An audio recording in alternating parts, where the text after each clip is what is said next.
eegana ramadaana keessatti kun baraamijni hedduun isaa qindaa'ee magaalaa keenya keessatti deemaa jira. Duruusni hedduun isii deemaa jirti. Laakiin duruusni akkanaa kuwwata godhamtu ummataaf godhamti, shabaabaaf godhamti. Shabaabni ammoo hedduu gara ulamaa osoo niyyaan qabanne akkasitti sa'aatii dabarsaa jira gizee arginu kana keessatti. Wanni kun ammoo hedduu isa fayyada akka hin jirre hubannee jirra. Namni martuu shabaabummaa isaatti fayyadamee akka bira taru arginee jirra. Shabaabni hin bareeda, shabaabummaan hin bareeddi, shabaabummaan humna qabdi, shabaabummaan aqlii qabdi, shabaabummaan beekumsa qabdi, shabaabummaan jaalala qabdi. Meeshaa isiin qabdu kana kulli isaa namni irraa fayyadamee badheetti dhiisee akka biraa deemuutti jiru arginee jirra.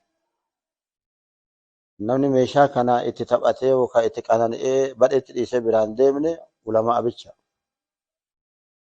Ulamaa abicha.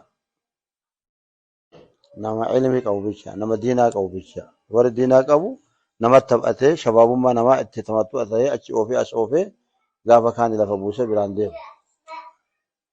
Isaa fi Rabbii wal barsiisa. Shabaabaa fi Rabbii wal barsiisa. Shabaabaa fi malaayikaa Rabbii wal barsiisa. Shabaabaa fi Qur'aana wal barsiisa. Ulamaan shabaabaa fi ibaadaa wal barsiisa. Shabaabaa fi halaala wal barsiisa. Shabaaba gartee haraama agarsiisee barsiisee biraa deema. Barsiisee akka inni irraa gartee ittiin goruu godha. Ulamaani shabaaba ni fayyada. Namni ammoo bareeduma shabaabaa san humna isiisan beekumsa isiisan humna adda addaatiin qaldii adda addaatiin waan adda addaatiin sa'aatii isaa dabarsee gaafa kaanii isa gartee karaa gubbaatti dhiisee biraa deema.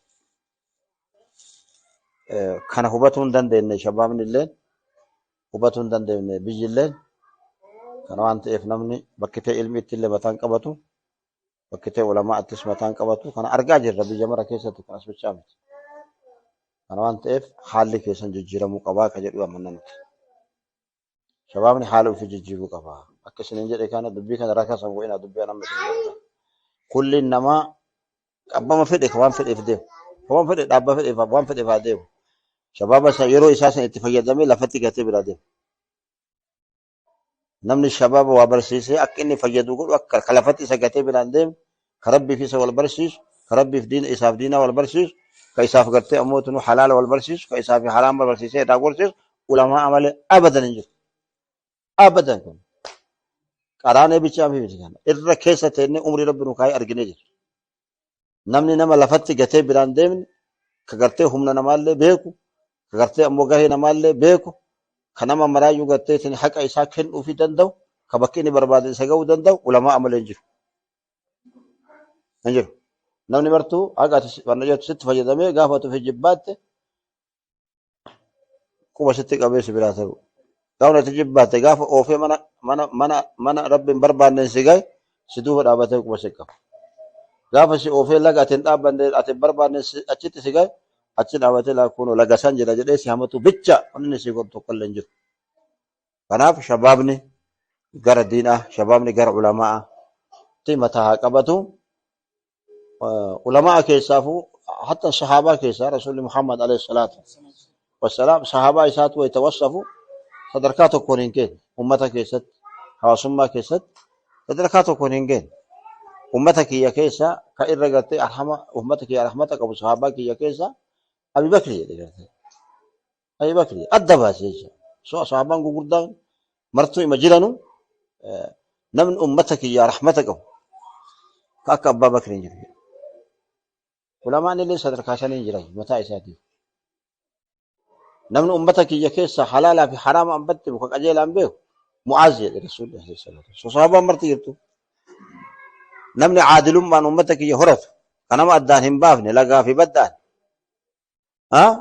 Umar ibn Khattab ya Rasul Rabbi alayhi salatu wassalam. Martu addaan gartee sahaabaan rasuulaatu akkasitti ulamaa aduu bakkuma inni jiruun irraa fayyadaman. Ka achi jirullee waan inni jiruun ka sana harkaa qabullee ka tana harkaa qabullee waan inni harkaa qabuun irraa fayyadamanii dhaamsa isinii qabnu keessattuu ji'a Ramadaan keessatti dhaamsa isinii qabu ani wallaahi ka isiniin an jedhu ulamaa an fayyadama. Ulamaa an fayyadama ilmi hin fayyadama. Ilmi hin fayyadamuu dhabnaan isin Aguma ammaa ijoollummaa qabdan dhiigni keessa waan jedhu kan hambisanii mirqaantii mirqaan ammaa abbaa wajjin dabarsuu hin dandeettanii gaafa kanarraa jijjiiramtan fi amanillee. Inni abbaa kana isin jedhu hin jiru. Kana waan ta'eef bakka tana hubattanii akka karaa eessatti nu hafte jettanii tartiibni deemuutti jirru kun nama nu dura deeme eessa geesse nu eessa nu geessuutti jira kan jedhu laallatuu qaba jabaa. Eessa dhaynaa nu eenyu tahuu qabna kan jettu laaluu qabda. Ani eenyu tahuu qaba. Ani eenyu fakkaachuu qaba. Ani eenyu tahuu qaba kan jedhu mataa keessa jiraachuu qaba. Nani martuu nama tahuu barbaadu qaba. Eenyu tahuu barbaada.